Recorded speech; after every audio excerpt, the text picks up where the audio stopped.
मुंबईमध्ये महायुती समन्वय समितीची उद्या सायंकाळी बैठक। मुंबईमध्ये मेघदूत निवासस्थानी बैठकीचे आयोजन। महायुतीमध्ये राज्यातील जिल्हा नियोजन समित्यांचं वाटप ठरण्याची शक्यता। मित्रपक्षातील कुरघोडी थांबवण्याबाबत सुद्धा समन्वय समितीमध्ये चर्चेची शक्यता। मंत्रालयामधील वॉर रूम बैठकीला दोन्ही उपमुख्यमंत्री गैरहजर। मुख्यमंत्र्यांच्या अध्यक्षतेखाली वॉर रूमची बैठक बोलावली होती। शिंदेंची सेना वाढवण्यासाठी ज्येष्ठ नेत्यांवर मोठी जबाबदारी। इतर राज्यांमध्ये शिंदेंच्या शिवसेनेचा प्रचार आणि विस्तार केला जाणार। आनंदराव अडसूळ, गजानन कीर्तिकर, नीलम गोरे, रामदास कदम यांच्यासह इतर नेत्यांवर महत्त्वाची जबाबदारी।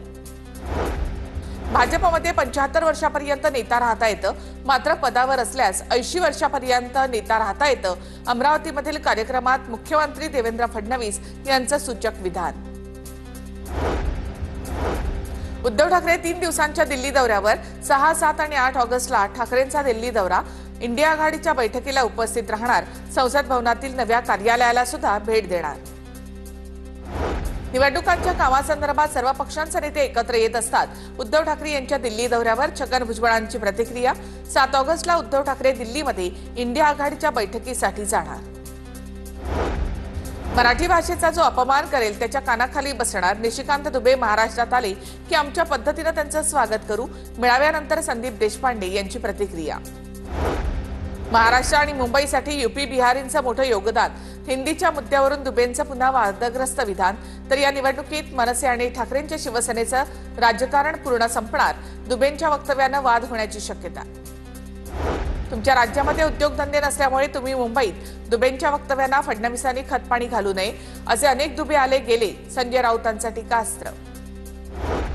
राज ठाकरे 6 ऑगस्टला बच्चू कडूंची भेट घेणार। बच्चू कडूंच्या आगामी आंदोलनासंदर्भात राज ठाकरे आणि बच्चू कडू यांच्यामध्ये भेट होणार। विश्वसनीय सूत्रांची TV9 मराठीला माहिती। जितेंद्र आव्हाड यांनी आपलं नाव बदलून घ्यावं। सनातनी धर्मावरील टीकेवरून सदाभाऊ खोतांचा आव्हाडांवर निशाणा। दरम्यान सनातन धर्मानं देशाचं वाटोळं केलं, सनातनी विकृत असल्याचं आव्हाडांनी वक्तव्य केलं होतं।